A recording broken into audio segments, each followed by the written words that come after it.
Quem não se lembra do tempo em que tirar fotos era um processo trabalhoso, que envolvia a logística de levar o filme para revelar e ainda torcer para não queimar nenhuma foto? Nossa, Fabi, ainda bem que hoje é tudo mais fácil. E como o Miscelânea é um programa de variedades, falaremos sobre fotografia e também sobre a saúde do seu coração. O Miscelânea está no ar.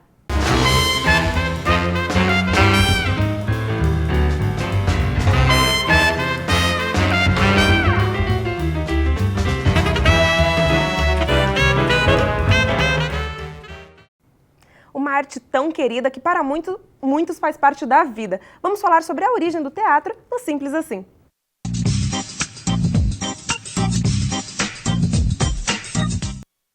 Na Grécia Antiga, em homenagem ao deus Dionísio, deus do vinho, as pessoas ofereciam festas, procissões e recitais que duravam dias seguidos e aconteciam durante a primavera, justamente o período em que se colhia a uva para fazer o vinho. E para arrumar a festa, cada um passou a cuidar de uma parte e dividiram a celebração em atos. Tinha orquestra, palco e público. Os atores que usavam máscaras retratavam situações de suas vidas. E para que todos pudessem ver e ouvir todo o espetáculo, criaram, em colinas que já haviam na região, grandes construções com ótima acústica e visibilidade perfeita. A frequência dos espetáculos só aumentou e o amor por essa arte também. História do teatro Simples Assim. Os equipamentos e a linguagem fotográfica passaram por uma grande transformação. No Miscelânea de hoje falaremos sobre o trabalho do fotógrafo e também sobre o papel da fotografia na sociedade. E quem está aqui com a gente hoje é a professora Vanessa Stolar. Seja bem-vinda, professora. Eu que agradeço. Boa tarde. Boa tarde. Bom, que papel então que a fotografia ocupa na sociedade hoje? É complexo responder e para a gente pensar é só imaginar como que seria um mundo sem a fotografia e tudo que ela trouxe também, né? Não só a fotografia que está no celular, na câmera digital, mas sem o raio-x ou os exames que são possíveis fazer devido à descoberta da fotografia, o cinema e tudo mais que veio junto com isso. Então, a fotografia teve na história um papel fundamental, ela trouxe uma revolução muito grande no jeito de olhar, apreciar as imagens e muito do que nós somos hoje é por causa disso. Professora, com o desenvolvimento da fotografia digital, muitos equipamentos foram automatizados e as pessoas tiveram mais fácil acesso a esses equipamentos. Então, como que você analisa essa situação? Eu até trouxe aqui um pouquinho de como que era a câmera antes, né? Essa câmera é de que ano, professora? Essa daqui é década de 20, 30, né? E a fotografia começa assim até hoje, ela precisa disso, uma caixa preta com um orifício que permite abrir e fechar para a entrada de luz, né? Só que o tempo de, como vocês falaram, de revelação, ampliação da foto, e mesmo para tirar uma foto, não sei se vocês sabem quanto tempo durou a primeira foto, quanto tempo ela demorou para ser tirada. Quanto tempo? 8 horas. 8 horas. Então, mudou muito, né? E hoje a gente tem as câmeras digitais com uma facilidade muito grande, as pessoas tiram muita foto, mas a questão é se as pessoas estão analisando essas imagens, né? Para saber, eu faço uma comparação, para a gente saber ler, a gente precisa saber escrever, e se a gente sabe escrever, a gente sabe ler. As pessoas sabem produzir imagens, mas muitas vezes elas não param para analisar essas imagens, não param para ler essas imagens. Né? Então, só que como a gente sabe fazer, a gente já acha que sabe analisar e está cada vez produzindo imagens sem ter uma consciência crítica sobre isso. E justamente por causa disso, muitas pessoas começaram a se julgar capazes de realmente produzir fotografia profissional, né? E como que você analisa isso, especificamente?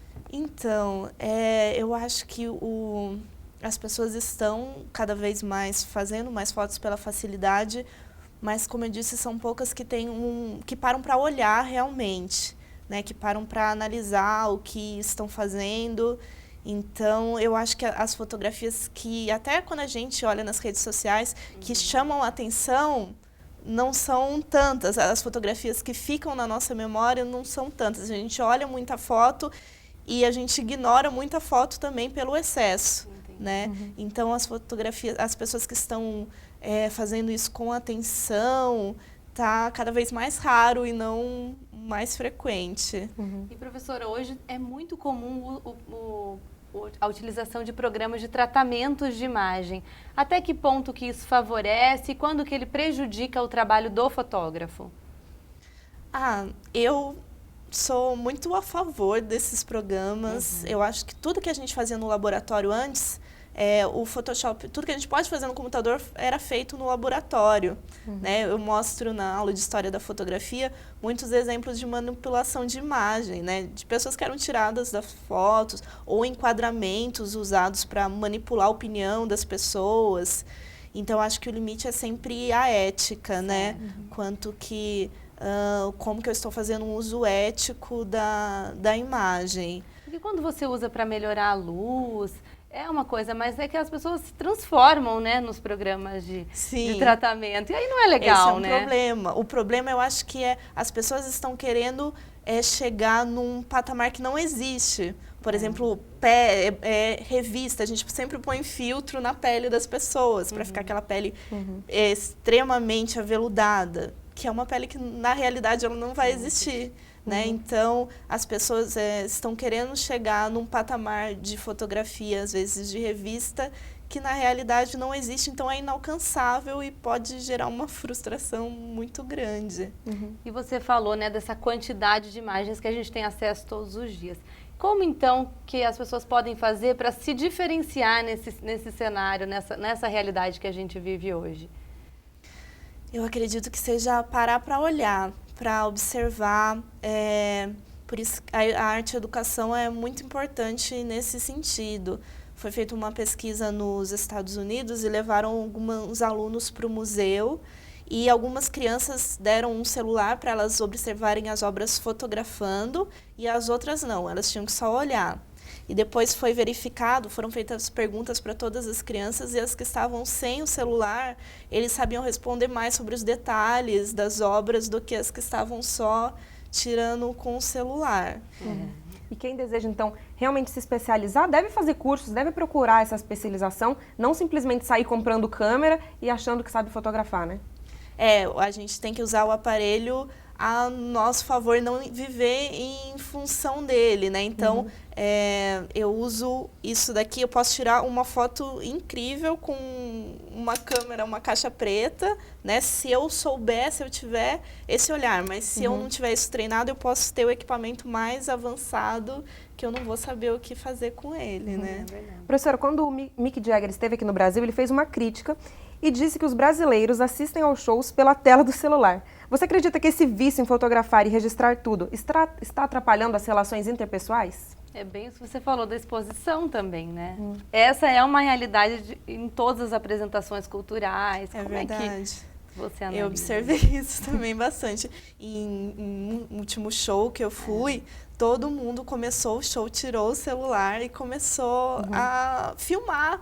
Né? Você não assiste. É muito curioso isso, porque as pessoas estão vivendo pelo celular e não pela experiência pessoal. Elas estão, o sentido delas, o olhar, a audição está sendo filtrada por esse aparelho, né? Então, a experiência está mudando totalmente, o jeito de vivenciar. E você acha que isso também atrapalha as relações interpessoais? Eu acho que pode atrapalhar. Se você fizer um uso indiscriminado, excesso, atrapalha sim. E aqui na Univap, como que funcionam as aulas de fotografia? São diversos cursos que têm essa disciplina, né? Os cursos de comunicação visual, moda, artes, né? A gente tem a disciplina fotografia, cada um com um enfoque diferente. A gente tem fotografia básica para aprender a técnica, a composição, a olhar, né? E depois a gente se aprofunda cada um no seu curso. A fotografia de jornalismo vai ter um enfoque, fotografia de moda, outro. Em artes a gente vai ver essa parte, a fotografia mais artística, né? Ousada. Muito legal, professora. Bom, professora, muito legal. Infelizmente o primeiro bloco acabou, mas daqui a pouco tem muito mais, não saia daí.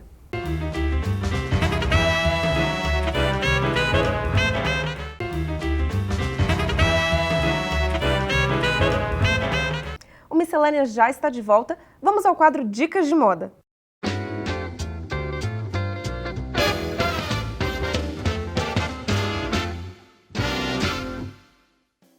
Olá, meu nome é Nicole Scarpel e eu sou estudante de Design de Moda da Univap. O programa de hoje te orienta com dicas rápidas de beleza para o dia a dia.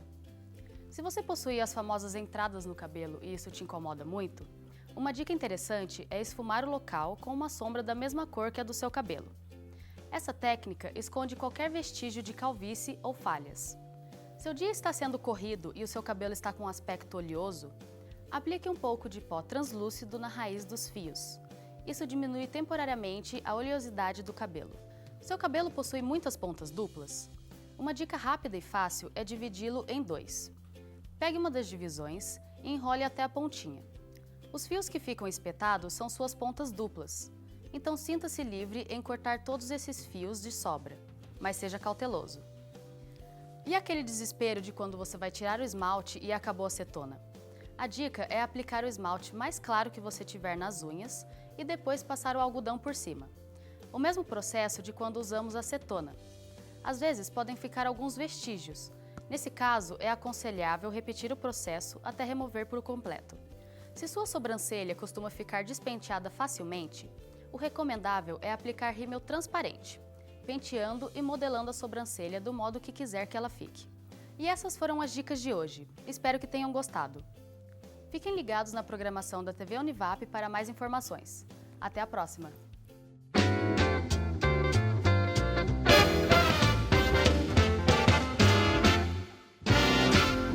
Hoje tiraremos nossas dúvidas sobre a saúde do nosso coração.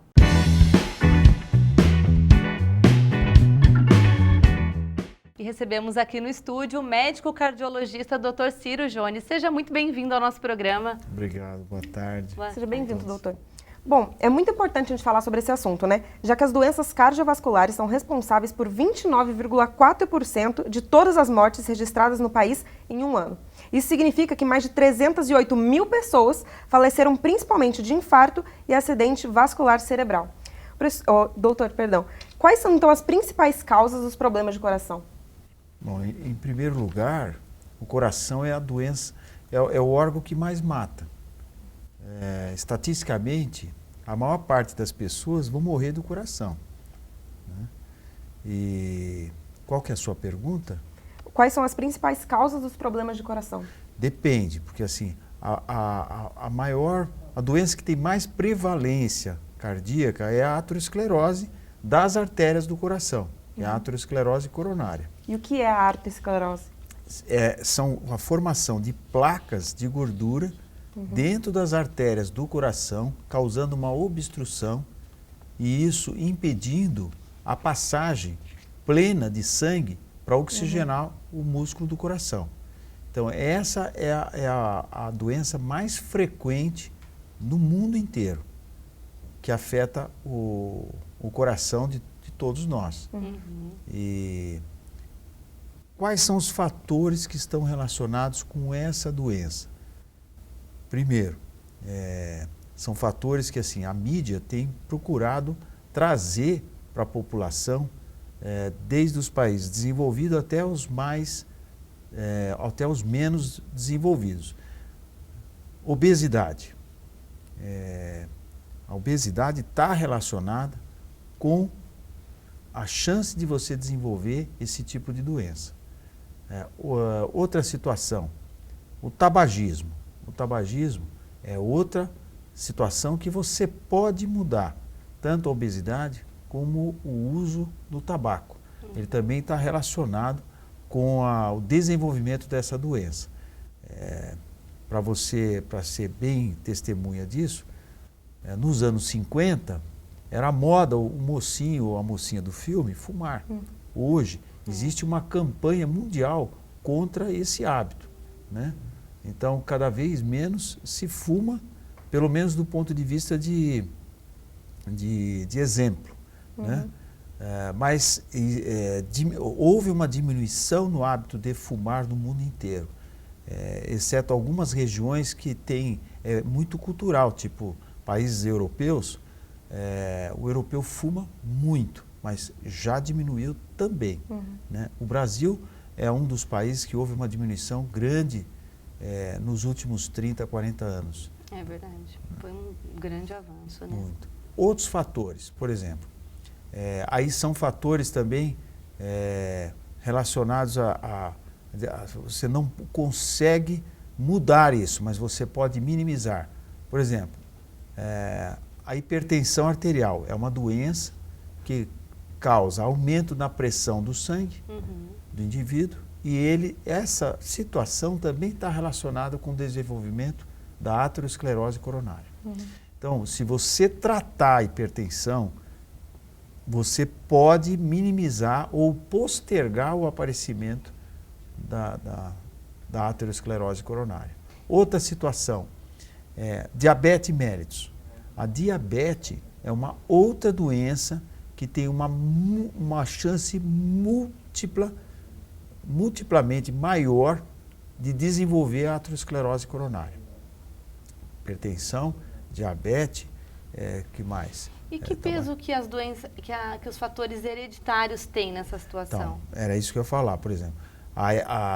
Não existe assim uma comprovação genética, porém existe uma coincidência heredofamiliar.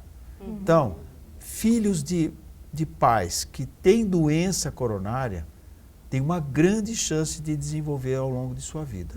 Então, essas pessoas têm que policiar fatores mutáveis. Por exemplo, evitar de fumar, procurar não se tornar obeso e, principalmente, minimizar o ganho de cintura abdominal.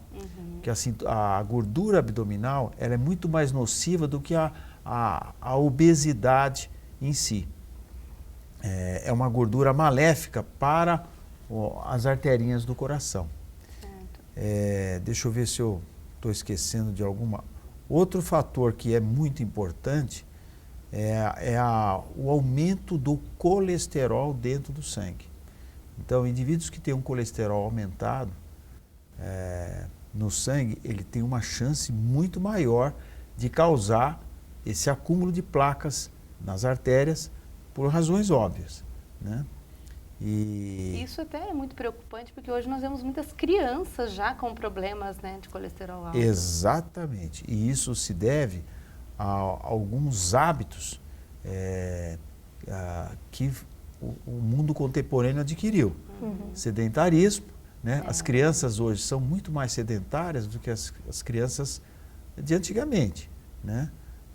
Não, bom era antigamente? Eu não penso assim. Porém, a gente deve policiar isso, né? As crianças, elas têm uma maneira a parte de... Recreação? Obrigado. A recreação da criança hoje, ela é mais voltada para a parte de informática e menos do que parte esportiva. Tem que balancear, né? Tem que balancear, deve ser dosado isso aí. Outra coisa é a alimentação. A alimentação, infelizmente, ainda nós estamos muito aquém de ter uma alimentação ideal. Então, a alimentação contribui muito para o desenvolvimento desde pequenininho da aterosclerose. Doutor, nós recebemos perguntas em vídeo também. A gente vai ver a primeira agora, tá? Meu nome é Fátima. Gostaria de saber quem tem mais risco de infarto. Os homens ou as mulheres? O homem, ele tem uma incidência, do ponto de vista de aterosclerose coronária, ele tem quase 4 vezes mais chance de ter. Por quê? Porque a mulher, ela tem uma série de hormônios que a protege. Então, a mulher até a sua menopausa, que é a última menstruação, ela mantém os níveis de proteção esses hormônios, protegem ela contra a aterosclerose.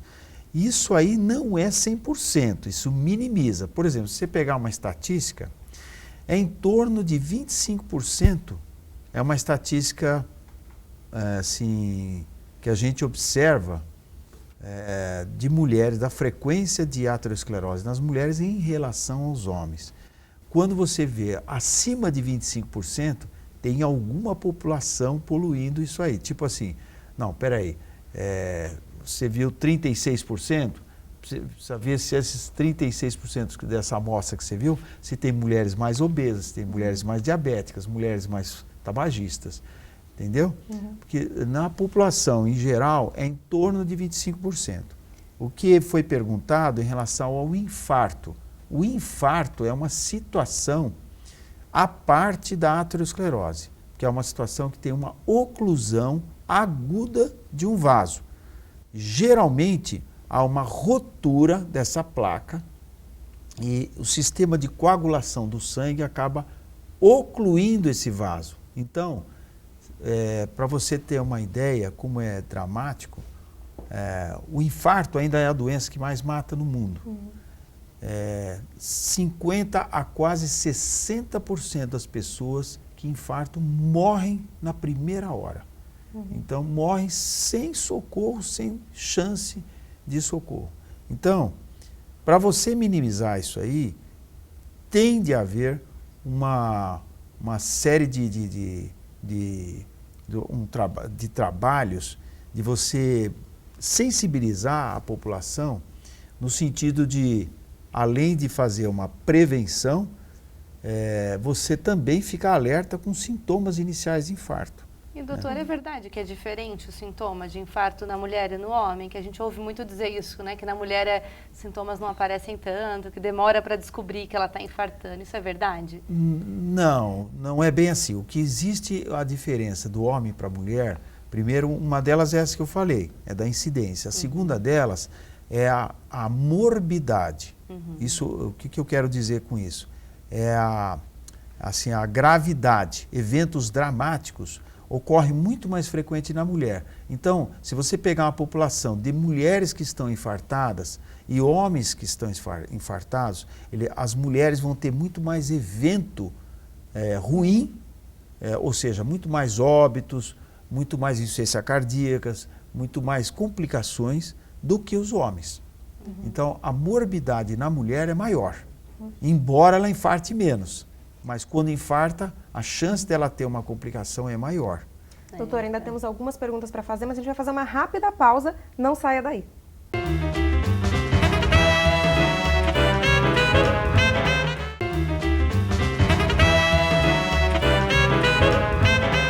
Olá, já estamos de volta com o Miscelânea e hoje estamos falando sobre a saúde do nosso coração. Antes de voltarmos à entrevista, vamos aprender uma nova receita.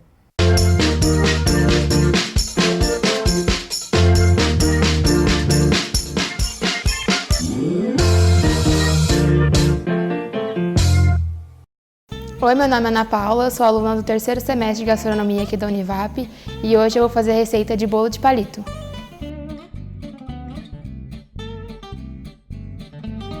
Ingredientes para o bolo de palito: 3 ovos, 1,5 xícaras de açúcar, 3 colheres de chocolate em pó, 1,5 xícaras de farinha de trigo,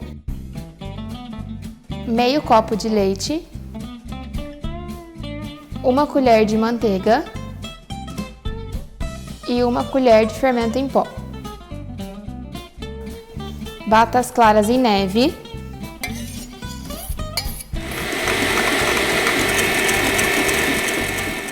Adicione as gemas e bata novamente.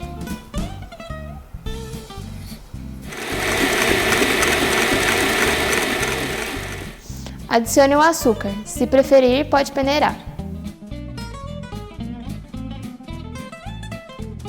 Pode adicionar também o chocolate em pó e bater novamente.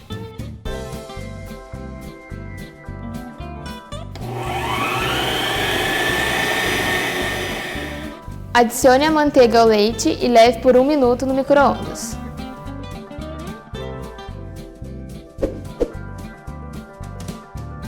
Adicione a massa, a farinha, intercalando com o leite e a manteiga.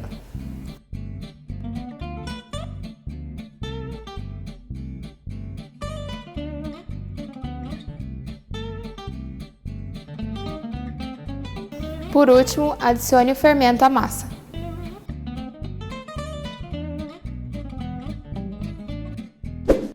Com a forma já untada e enfarinhada, adicione a massa e leve ao forno por 30 minutos.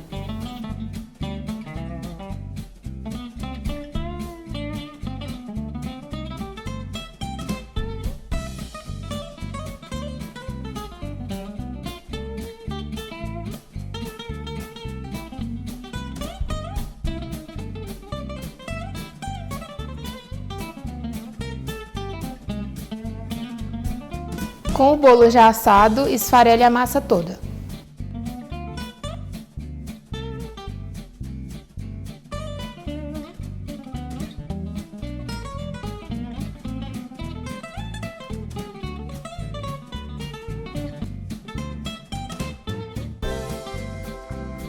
Depois de esfarelar todo o bolo, use algo doce e cremoso para deixar a massa firme.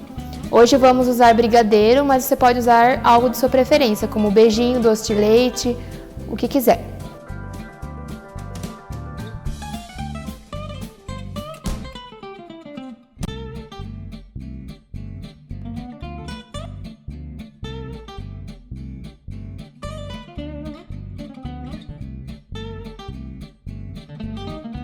Após misturar bem a massa, faça bolinhas e leve à geladeira por 20 minutos.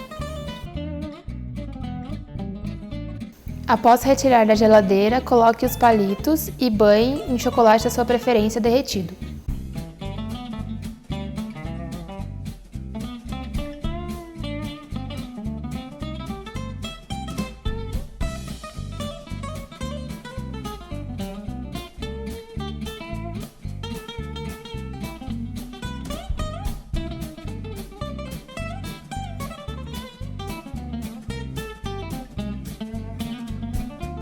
E para decorar, você pode utilizar chocolate granulado.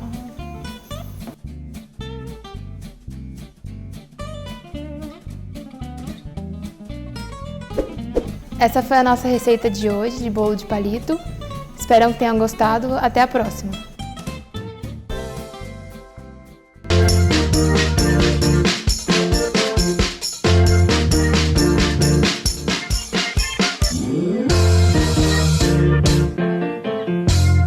Bom, obrigada, Ana Paula. E retomando aqui a nossa conversa hoje com o médico cardiologista Dr. Ciro Jones, eu gostaria de saber que hábitos nós devemos adotar em nosso dia a dia para ter uma vida mais saudável e evitar as doenças cardiológicas. Em primeiro lugar, aumentar a atividade física diária das pessoas.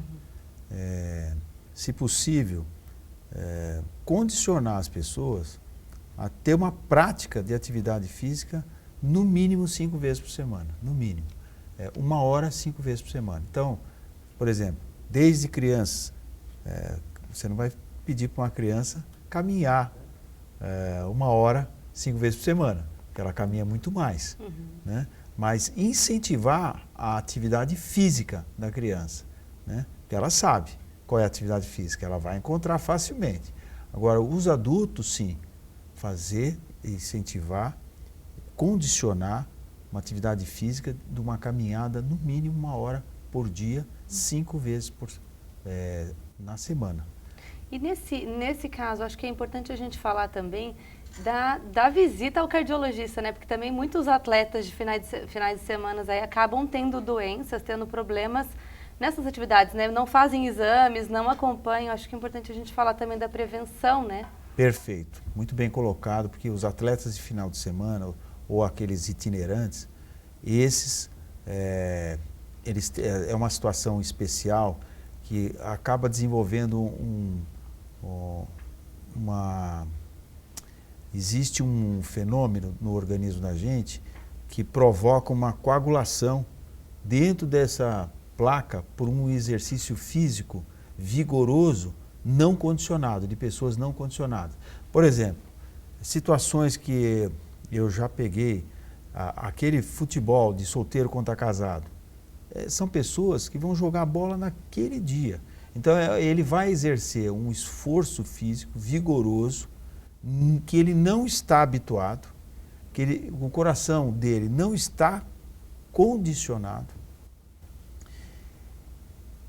E é muito comum ter morte no campo de futebol. É verdade. Então acaba acarretando uma coagulação dentro da artéria do coração dele, um infarto, e 60% morre na primeira hora.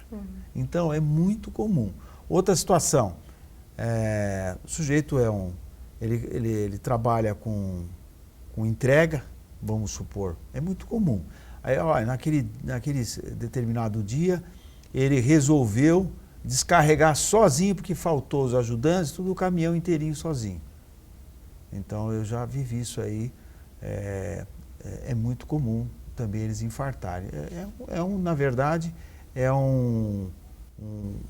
você está expondo a pessoa a uma atividade física que ele não está pré-condicionado. Então, condicionar a atividade física, né? Hábitos alimentares também, bons hábitos alimentares. Não adianta ele fazer atividade física, depois encostar na churrascaria e só comer picanha e linguiça, embutidos, que é uma carne, é uma gordura muito saturada, altamente prejudicial para a gente e que está muito relacionado com o desenvolvimento da aterosclerose. Doutor, nós temos perguntas também pelo Facebook, ó. Pois não. A Maria Tereza Goulart perguntou por que alguns hipertensos são aconselhados a fazer uso de um cálice de vinho e outros não? Veja, o álcool, em geral, ele está relacionado com uma sobrevida maior.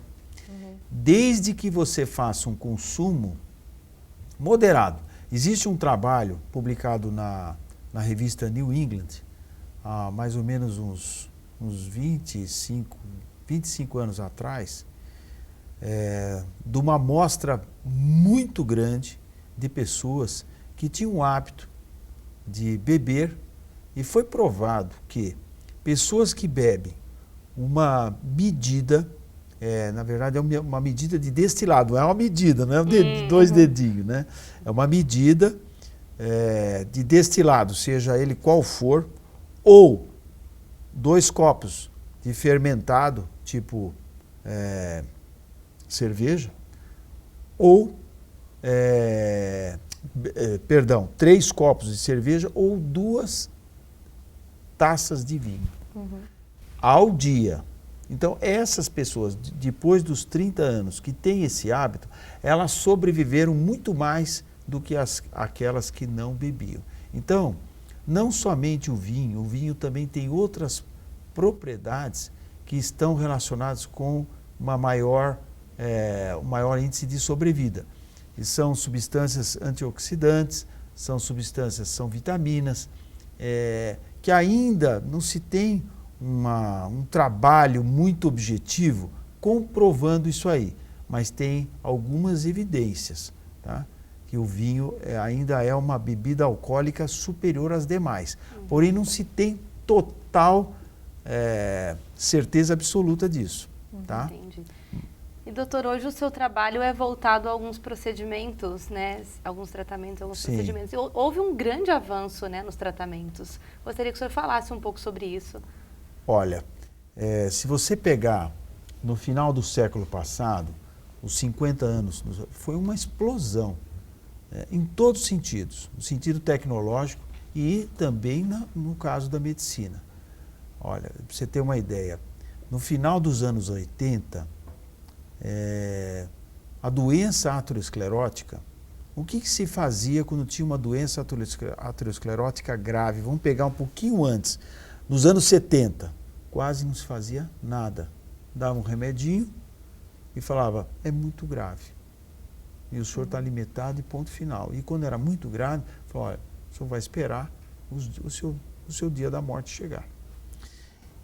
Depois dos anos 80, veio a cirurgia de ponte safena. A cirurgia invasiva, tudo mais, que aumentou a sobrevida desses pacientes graves e melhorou a qualidade de vida deles. Em vez de dor no peito, eles não sentiam mais dor no peito, eles conseguiam fazer atividades e aumentou a sobrevida daqueles que tinham doença muito grave. Depois dos anos 80, foi desenvolvida a técnica da angioplastia. O que é angioplastia? Você vai com um catéter, o mesmo que faz o catéter, que faz o exame da coronária para poder indicar a cirurgia de ponte safena, por esse exame foi desenvolvida a técnica de tratamento. Pelo catéter, você vai lá com um balãozinho, dilata aquela obstrução, coloca uma prótese lá que se chama stent e você resolve o problema.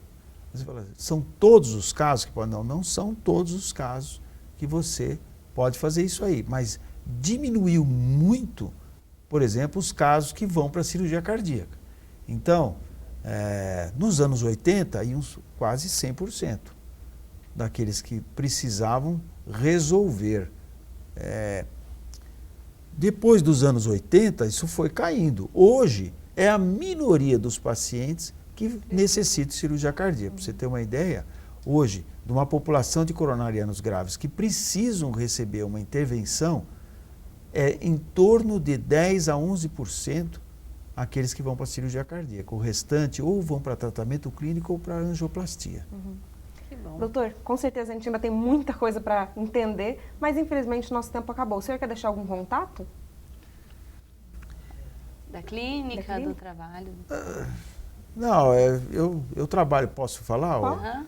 Eu trabalho dentro da Santa Casa, de São José dos Campos, no setor a gente fala hemodinâmica. Hoje em dia a gente chama de cardiologia intervencionista e estarei lá à disposição. Não é um convite, porque lá eu só recebo quem realmente necessita. É verdade. Mas estou à disposição daqueles que necessitarem. Muito obrigada, viu, doutor? Bom, e o dia de hoje fica por aqui. Acompanhe o nosso programa pelas redes sociais. Até semana que vem. Tchau, tchau.